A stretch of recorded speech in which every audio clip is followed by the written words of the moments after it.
జాగ్రత్త, నీ పాపము నిన్ను పట్టుకొనును అని ఈ యొక్క శీర్షికలో ఈరోజు ఆహాబు యెజబెల్.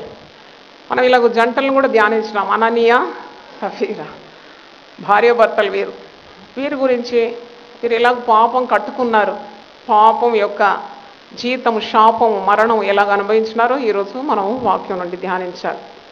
వీరు రాజు రాణిగా ఉన్నారు. అంటే ఇజ్రాయెల్లో కెల్లా మరి నొటోరియస్ కింగ్ అనమాట ఆహాబు. ఇతను చాలా దుష్టుడని, అక్రమస్తుడని, భార్య మాట వినేవాడని వాక్యంలో మనం చూస్తున్నాం. ఇశ్రాయేలు రాజు అంటే యెహోవా దేవుడని ఎరిగిన రాజు ఆహాబు. కానీ ఓ యొక్క అన్యురాలను వివాహం చేసుకుంటాడు. అన్యురాలు యెజబెలును వివాహం చేసుకొని ఆ యెజబెలు తన దుష్ప్రభావాన్ని ఈ రాజు మీద చూపెడుతుంది. చూడండి, she was a wicked lady and he was a Israelite king. అంటే ఇజ్రాయేలీలు యెహోవా దేవుడని నమ్మేవాడు. మరి నిజ దేవుని ఆరాధించేవాడే అహాబ్.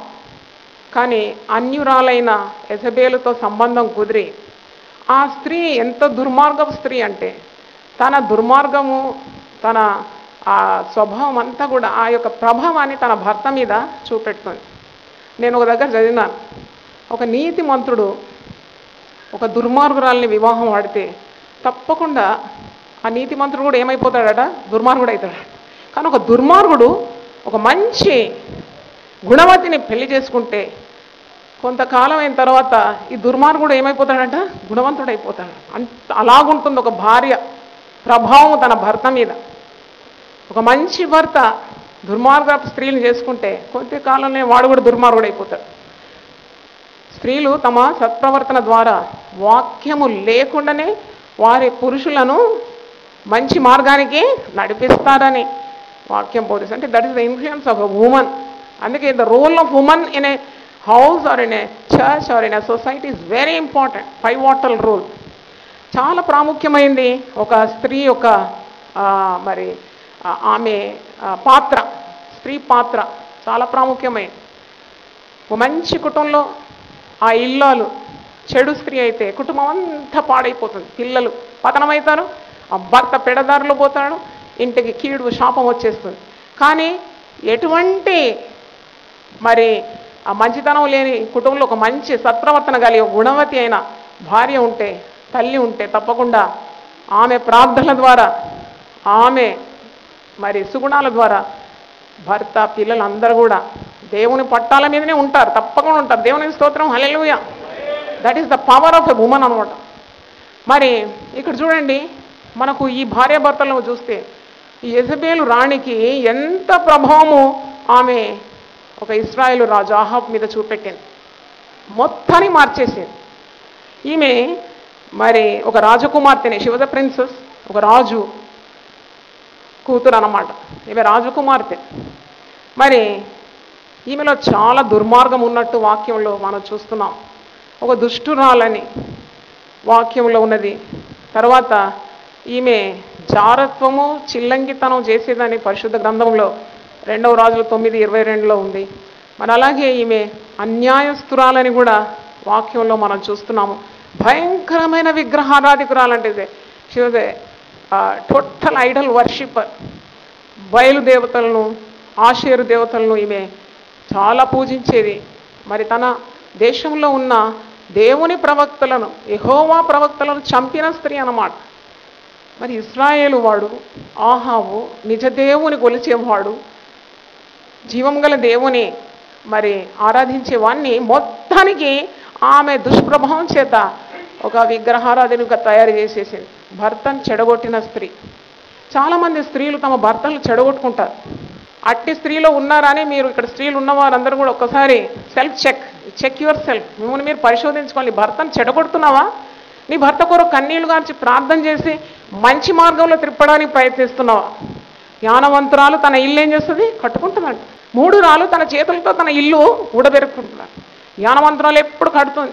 భర్తలో కొన్ని లోపాలు ఉంటాయి, భర్తలో కొన్ని బలహీనతలు, భర్తలో అతిక్రమం, అవిధేయత, భక్తిహీనత ఉంటే తప్పకుండా ఒక గుణవతి అయిన భార్య. అందుకే సామెతల గ్రంథంలో గుణవతి అయిన భార్య దొరుకుట అరుదు, అట్టిని ముత్యము కంటే విలువైందని. ఒక గుణమతి అయిన భార్య ఏం చేస్తుంటే భర్తను చక్కగా దేవుని మార్గాలు నడిపించడానికి సర్వదా ప్రయత్నిస్తుంది. తన పిల్లల కొరకు ఏడ్చి ప్రార్థన చేస్తుంది. కానీ కొందరు స్త్రీలు భర్తల్ని చెడగొట్టేవారు ఉన్నారు. చాలామంది గయ్యాళి అయిన భార్యలు ఉంటారు, భర్తలను కొట్టేవారు కూడా ఉంటారు. మళ్ళీ బైబిల్ పట్టుకొని మరి భక్తి పనులకు వస్తారు. షర్టు చింపి గుండీలని చింపి దవడ మీద కొట్టి పండ్లను నిరగొట్టిన స్త్రీలు కూడా నాకు తెలుసు. కానీ వాక్యంలో అలాంటి స్త్రీల గురించి కూడా ఉంది. మీరు సామెతలు 21:19 చూడండి. గయ్యాళి అయిన భార్యతో కాపురం చేయడం చాలా కష్టమైన పని అని మరి జ్ఞాని అయిన సొలొమోను అంటున్నాడు. 21:19 ప్రాణము విసికించు జగడగొండి దానితో కాపురం చేయటం కంటే అరణ్య భూమిలో నివసించుట మేలు. ప్రాణం విసికించు జగడగొండి. కొందరికి అన్నీ ఉంటుంది ఇంట్లో, కానీ ఆస్తిపాస్తులు అన్నీ ఉంటుంది, కానీ భార్య గుణవతి కాదు, గయ్యాళిదైతే ఆ పెద్ద భవనంలో నివసించడం అసాధ్యమైపోతుంది పురుషులకు. వారు అందుకే మెల్లగా ఇంటి బయటకు వెళ్ళిపోతారు. చాలామంది ఈ గయ్యాళితనం తట్టుకోలేకుండా ఏదో పని ఉందని బయటకు వెళ్ళిపోతారు. అలాగే వారి దారి చెడిపోతుంది, చెడు సాంగత్యంలో పడిపోతారు. దానికి అంత కారణం ఈ స్త్రీ. ఎందుకంటే భర్తను ప్రాణం ఏం చేస్తుందంటే ఈమె విసికించేస్తుందంట. నువ్వేం తెచ్చిపెట్టినావు, నువ్వేం చేసినావు, నువ్వు ఇల్లు కట్టినవా, అతన్ని చూడు ఇంటి మీద ఇల్లు కట్టినాడు, నీకు ఉండడానికే ఇల్లు లేదు. ఇలాంటి మాటలన్నీ కూడా యునైటెడ్ పీపుల్ ఫెలోషిప్లో వచ్చేవారు. టీవీ ద్వారా దేవుని వాక్యం విన్న స్త్రీలందరూ కూడా ఈ చెత్త మాటలన్నీ చెత్తపుట్టులో వేయాలి. దేవునికి స్తోత్రం, హల్లెలూయా. నిన్ను నీ కుటుంబాన్ని పైకెత్తేవాడెవరు? దేవుడే. ఆ జ్ఞానం నీకు ఉండాలి. చూడండి ఇక్కడ వాక్యంలో 9వ వచనం 21 సామెతలు 19 నేను చదివినాను, 9 చూడండి. గయ్యాళితో పెద్ద ఇంట ఉండుట కంటే మిద్ద మీద ఒక మూలను నివసించుట మేలు. పెద్ద ఇంట్లో గయ్యాలతో కాపురం చేసేదానికంటే మిద్ద మీద ఒక మూలను నివసించుట మేలని వాక్యంలో ఉంది. ఈ యెజబెలు రాణి దేవునితో ఆడుకున్నదన్నమాట. She played with God, she toyed with sin. ఆమె పాపంతో చెలగాటం చేసింది, దేవునితో ఆడింది. దేవుని ప్రవక్తలను చంపిందంటే ఆమె ఎవరితో ఆడింది? దేవునితో ఆడి. దేవునితో ఆడి నాశనం అయిపోయిన ఈ స్త్రీ గురించి ఈరోజు మనం నేర్చుకుంటున్నాం. పాపం తప్పకుండా పట్టుకుంటుందని. జాగ్రత్త, నీ పాపం నిన్ను పట్టుకుంటుంది. అంటే అహంకారం గలది, గర్వం, చాలా గర్వం జెజబెల్ రాణికి. ఈమె గురించి ప్రకటన 2:20 వచనంలో పాపానికి సాదృశ్యంగా మరి చెడుతనానికి సాదృశ్యంగా ఒక స్త్రీ గురించి ప్రకటన గ్రంథంలో ఉంది. యెజబెలు మీ మధ్యలో ఉంది, ఆమెను మీరు ఏం చేయాలి? తొలగించలేదు అని ఒక నేరం మీ మీద మోపుతున్నాను అని వాక్యంలో మనం చూస్తున్నాం. అంటే symbol of wickedness, symbol of adultery, symbol of idolatry, విగ్రహారాధనకు పాపానికి సూచనగా ఉంది యెజబెల్. తర్వాత 1 రాజులు 2వ రాజులు హోంవర్క్గా చదవండి, అప్పుడు మీకు ఈ కథ అంతా అర్థమవుతుంది. ఆమె చరిత్ర అంతా మీకు స్పష్టంగా తెలుస్తుంది. ఈమె మరి 1 రాజులు 18:4 ఉంది. ఈమె ఇశ్రాయేలు ప్రవక్తలను చంపిన స్త్రీ అని. తర్వాత ఈమె బయలు దేవతను ఆరాధించడానికి అనేకులను పోషించి ప్రోత్సహించిందంట. 450 మంది బయలు దేవత ప్రవక్తలు ఏలియాతో సవాల్ చేస్తున్నారు కదా 18వ అధ్యాయంలో. ఆకాశం నుండి అగ్ని దిగడానికి వారు తమ బయలు దేవతకు మొక్కుతున్నారు, బలులు అర్పిస్తున్నారు. కానీ ఆ బయలు దేవత చెవిటి దేవుడు అన్నట్టు మౌనంగా ఉన్నాడు. అప్పుడే ఏలియా ప్రవక్త యెహోవా దేవుడైన మరి ఆ పేరట ప్రార్థన చేసినప్పుడు ఆకాశం నుండి అగ్ని దిగి బలిపీఠం మీద ఉన్న ప్రతి వస్తువును ఏం చేసేస్తుంది? కాల్చి దహించి వేసేసింది. అప్పుడు ఏలియా దేవుడే నిజమైన దేవుడు అని అక్కడ ఉన్న వారందరూ తెలుసుకుంటున్నారు. అంటే అప్పుడు మీరు ఆ 1 రాజులు 18వ అధ్యాయం ఒకసారి తీయండి. ఇక్కడ బయలు ప్రవక్తలు ఎంతగానో అరుస్తున్నారు, నాట్యం ఆడుతున్నారు, కేకలు వేస్తున్నారు, వారి దేవుడు పిలుస్తున్నారు. దేవుడు ఏమీ స్పందించడం లేదు. అప్పుడు ఏలియా ప్రార్థిస్తున్నాడు. 1 రాజులు 18:37 చూడండి. ఈ కార్యములన్నీ నీ సెలవు చేత చేసినని ఈ దినమున కనపరచుము. యెహోవా నా ప్రార్థన ఆలకించుము. యెహోవావైన నీవే దేవుడమై ఉన్నావని, నీవు వారి హృదయంలో నీ తట్టు తిరగ చేయవద్దు అని ఈ జనులకు తెలియనట్టుగా నా ప్రార్థన అంగీకరించు. అతడు ఇలాగూ ప్రార్థన చేయుచుండగా యెహోవా అగ్ని దిగి దహన బలి పశువును, కట్టెలను, రాళ్లను, బుగ్గిని దహించి కందకమందున నీళ్లను ఆరిపోజేసి. జీవము గల దేవుడు చేసిన కార్యం. ప్రవక్త ఏలియా ప్రవక్త. ఈ యెజబెలు రాణి ఆహాబు రాజు కాలంలోనే ఏలియా ప్రవక్తగా ఉన్నాడు. అనేక సార్లు ఆహాబు దగ్గరకు వెళ్ళి దేవుని మాటలు ఖచ్చితంగా బోధించినాడు, ప్రకటించినాడు. కానీ ఆహాబు భార్య మాట విన్నాడు, కానీ దేవుని చేత పంపబడిన ప్రవక్త మాట ఏనాడు వినలేదు. భార్య చెప్పినట్టు నడుచుకుంటాడు ఆహాబు, కానీ దేవుని ప్రవక్త గద్దిస్తుంటే గద్దింపుకు తిరగలేదు. ఎవరైతే చక్కని మాటలు ప్రవచిస్తారో, చెవులకు ఇంపుగా ఉండేది, సొంపుగా ఉండేది, వాళ్ళకు సంతోషాన్ని కలిగించే ఆ ప్రవక్తలను ఆయన ప్రోత్సహించేదంట. కానీ ఏలియా ప్రవక్త అంటే అతనికి అసలే గిట్టి రాలేదు. ఏమనంటున్నారు 39వ వచనంలో, యెహోవాయే దేవుడు, యెహోవాయే దేవుడు అని కేకలు వేసి, అప్పుడు ఏలియా ఏం చేస్తున్నాడంటే ఒకరినైనా తప్పించుకొని పోనీయక బయలు ప్రవక్తలను పట్టుకోవడానికి వారికి సెలవీయగా జనులు వారిని పట్టుకునేది. పిమ్మట మరి అక్కడ వారిని కొంచెపోయి వారిని వధించారు. అంటే 450 మంది బయలు దేవతను సేవించే ఆ ప్రవక్తలు, బయలు ప్రవక్తలు ఆనాడు హతులైపోయినారు, చనిపోయినారు, అంటే చంపేసినారు. ఏలియా గెలిచినాడు, నిజమైన దేవుని సేవకుడు ప్రవక్త గెలిచినాడు. అంటే ప్రార్థించినప్పుడు, దట్స్ వై ఏలియా is called a fire prophet, అగ్ని ప్రవక్త అంటారు. ఆయన ప్రార్థన చేస్తే ఆకాశం నుండి ఏం దిగింది అని. మరి వ్యర్థమైన విగ్రహాలను పూజించేవారు ఆనాడు సిగ్గుపడినారు, వారు హతమైనారు. అప్పుడు యెజబేలు రాణి ఊరుకుంటుందా? ఆమెకి ఏం కలిగింది? వెంటనే కోపం కలిగింది. ఎవరిని చంపాలని ఇప్పుడు ఆమె ప్రయత్నం? ఏలియాను చంపేయాలంతే. ఆమె ఏలియాను చంపాలని పన్నాగాలు పన్నుతుంది. ఏలియా అంతటి గొప్ప ప్రవక్తనే మరి ఆ ప్రార్థన చేస్తే అగ్ని దిగింది, కానీ ఒక స్త్రీ అలాగూ బెదిరించగానే వణికిపోతాడనమాట. 19వ అధ్యాయంలో మొదటి రాజులు 19వ అధ్యాయంలో మీరు చూస్తారు, ఆయన అరణ్య మార్గంలో వెళ్ళిపోతాడు. ఎక్కడో వెళ్ళి ఒక వృక్షం కింద కూర్చుంటాడు. ఆయనకు ఆకలి దాహమైనప్పుడు దేవుడు అతని దూతను పంపించి ఆహారం ఇచ్చి బలపరిచి, నీకు శక్తికి మించిన ప్రయాణం నీ ముందు ఉన్నదని మరి ఆనాడు దేవుడు అతన్ని బలపరిచినట్టు ఇవన్నీ మనకు తెలుసు. అంటే ఏలియా ప్రవక్తను తప్పకుండా చంపాలని ఈమె యొక్క యత్నాలు ఉండేది. కానీ దేవుడు ఆమె పన్నాగాలకు దేవుడు ఏలియాను అప్పగించలేదు, కాపాడినాడు. తర్వాత మనం చూస్తున్నాము అప్పటి నుండి ఈమె మరి ఇశ్రాయేలు ప్రజలు, ఏలియా అంటున్నాడు అసలు ఈమె రాణిగా ఉన్నప్పుడు అక్కడ యెహోవాను కొలిచేవాడు ఒక్కడు కూడా లేడు, నేను తప్ప అని అనుకుంటాడు.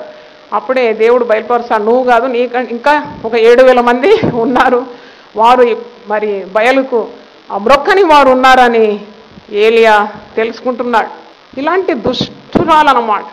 అధికారం ఉంది కదా ఆమెకు, ఆమె రాణి స్థానంలో ఉండి భక్తులనే చంపాలని ప్రయత్నిస్తుంది, దుష్టురాలు. కానీ ఆమె పాపం ఆమెను పట్టేసింది. అదే ఈరోజు మనం నేర్చుకోవాలి.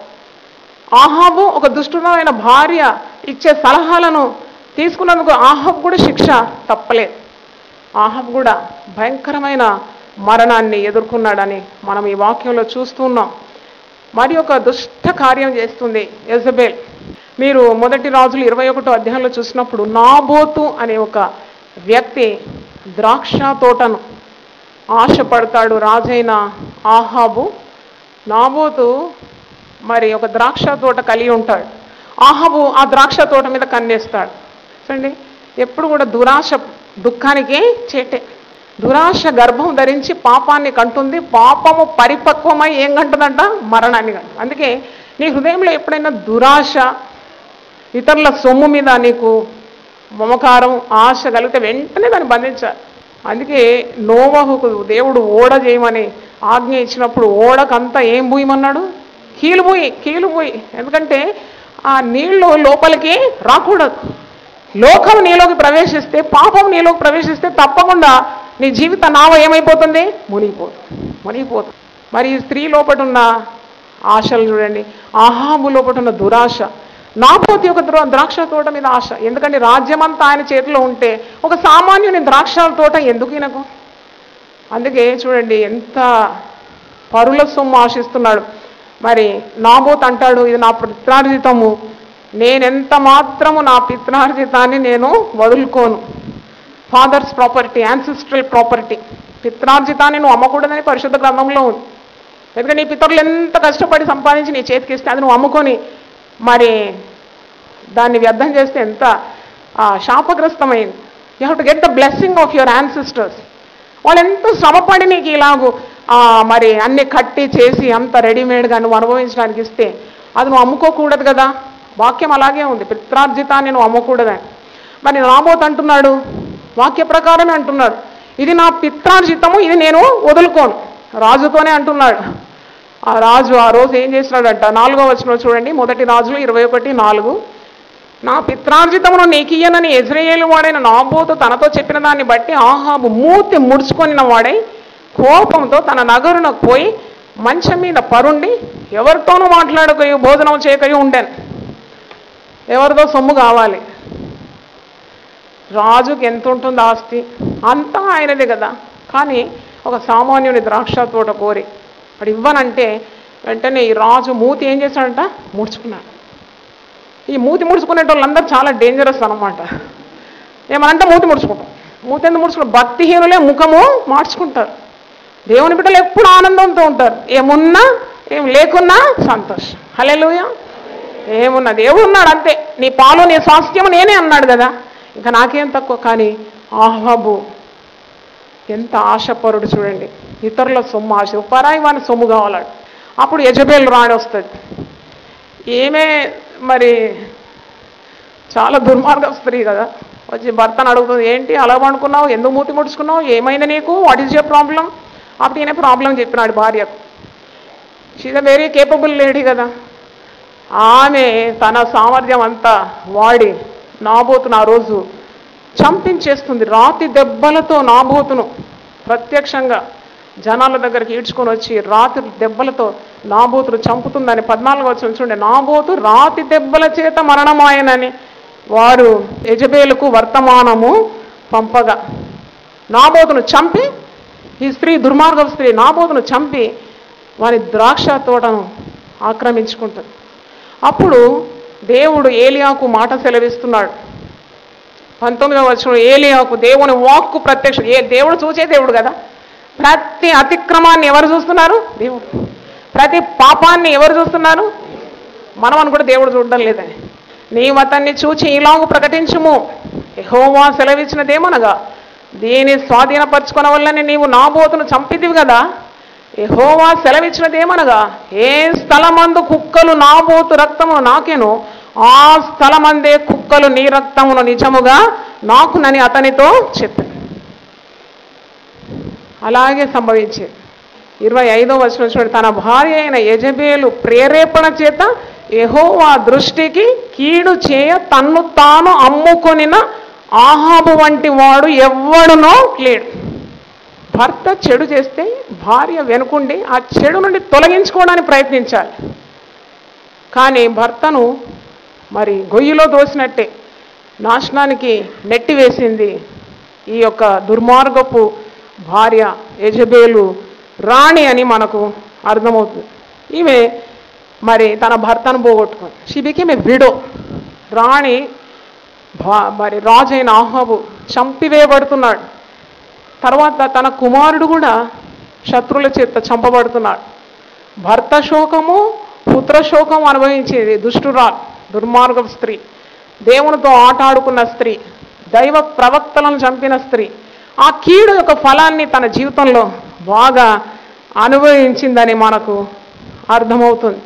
ఈమె ఎలాగూ చనిపోయింది, హౌ డిడ్ షీ డై అన్నప్పుడు మీరు రాజుల గ్రంథం 2వ రాజుల గ్రంథం 9వ అధ్యాయంలో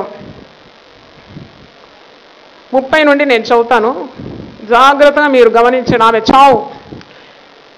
యెహూ ఇజ్రాయేలు ఊరికి వచ్చిన సంగతి యెజబెలునకు వినబడిన గనుక ఆమె తన ముఖమునకు రంగు పూసుకొని శిరోభూషణములు ధరించుకొని కిటికీలో నుండి కనిపెట్టి చూస్తుండగా, ఆ దినాల్లోనే ఉన్నాయి ఆ ముఖానికి వేసుకునే రంగులు. ఈమె ముఖానికి రంగులు వేసుకుందంట, ఈమె శిరోభూషణములు ధరించుకుంది, కిటికీలో నుండి తొంగి చూస్తుంది. యెహూ గుమ్మం ద్వారా ప్రవేశించి ఆమె అతన్ని చూచి, నీ యజమాన్ని చంపిన వాడ. యెహూ తన కుమారుని చంపినాడు కాబట్టి ఆమె యెహూతో మాట్లాడుతుంది, నువ్వు సమాధానంగా వచ్చున్నావా అని అడిగాను. అతడు తల ఎత్తి కిటికీ తట్టు చూచి నా పక్షమందున వారెవరని అడగగా 2-3 పరిచారకులు పైనుండి తొంగి చూచిరి. ఈమెతో ఉన్న పరిచారకులు ఈమెను ద్వేషిస్తున్నారు. చూడండి, నపుంసకులు ఆనాడు రాణి చుట్టూ పరిచారకులుగా ఉంటారు.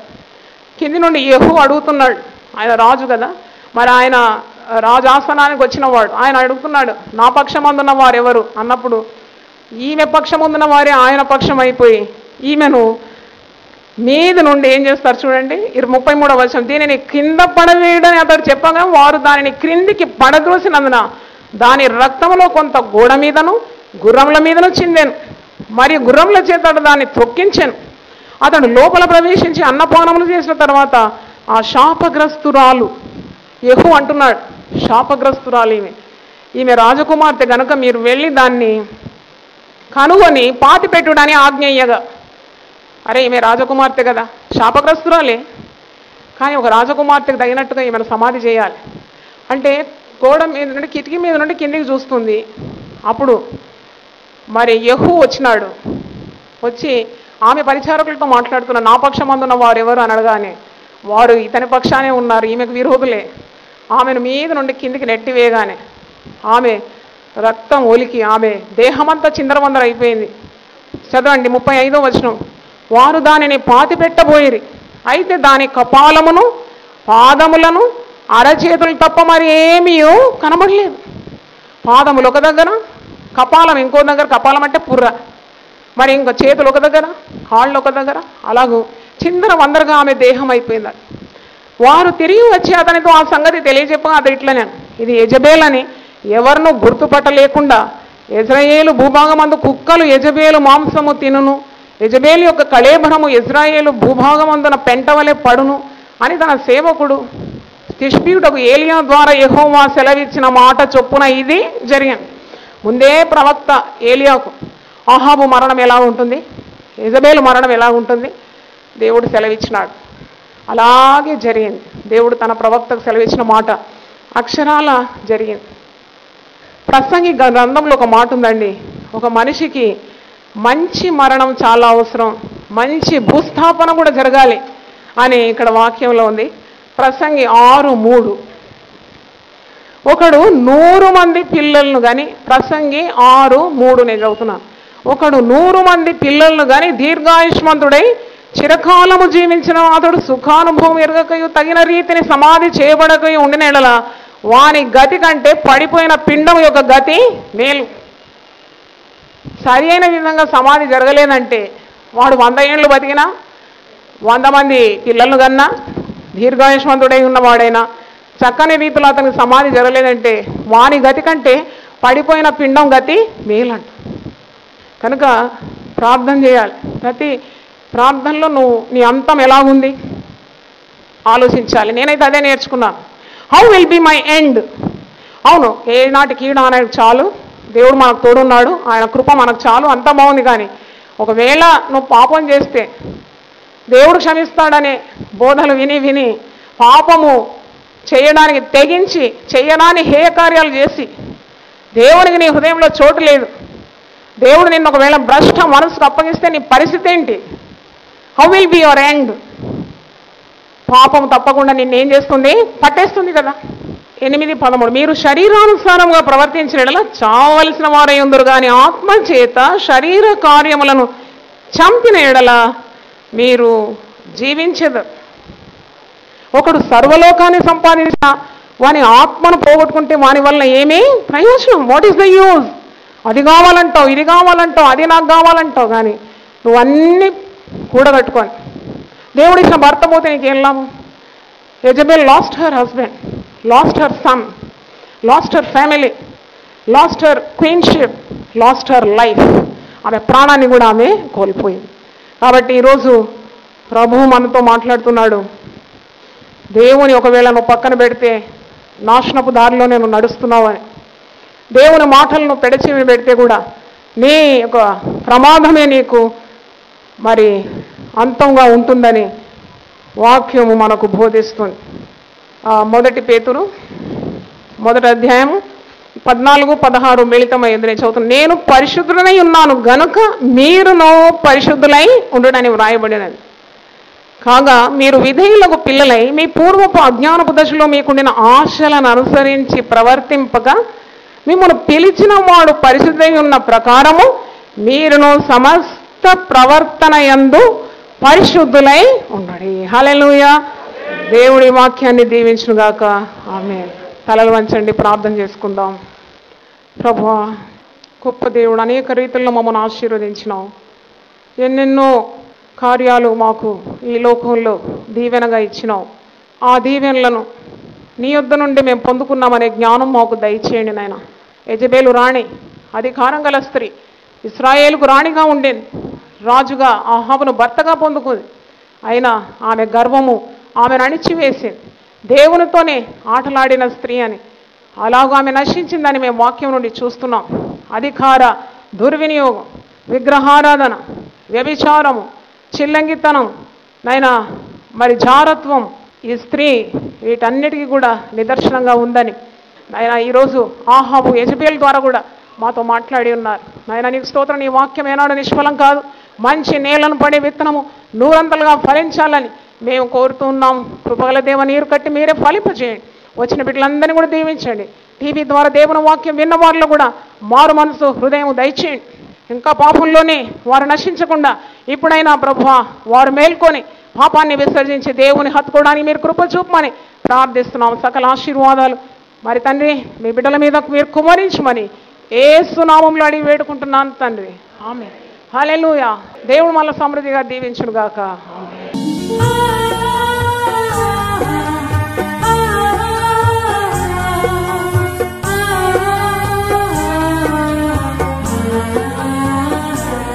నీ ధనము నీ ఘనము ప్రభు యేసుదే, నీ దశమా భాగము నీయ వెనుదీతువా.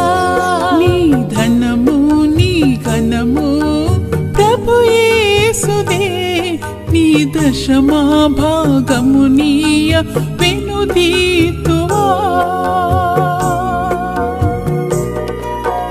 ధరలోన ధనధాన్యములనీయగా కరుణించి కాపాడి రక్షింపగా. ధరలోన ధనధాన్యములనీయగా కరుణించి కాపాడి రక్షింపగా. పరలోకనాదుండు నీకీయగా మరి యేసు కొరకీయ వెనుదీతువా. పరలోకనాథుండు నీకీయగా మరి యేసు కొరకీయ వెనుదీతువా. నీ ధనము నీ ఘనము ప్రభు యేసుదే, నీ దశమా భాగము నీయ వెనుదీతువా. పాడి పంటలు ప్రభువు నీకీయగా కూడు గుట్టలు నీకు దయచేయగా. పాడి పంటలు ప్రభు నీకీయగా కూడు గుట్టలు నీకు దయచేయగా. వీడంగ ప్రభు యేసు నామంబును గడువేల ప్రభుకీయను క్రైస్తవా. వేడంగ ప్రభు యేసు నామంబును గడువేల ప్రభుకీయను క్రైస్తవా. నీ ధనము నీ ఘనము ప్రభు యేసుదే, నీ దశ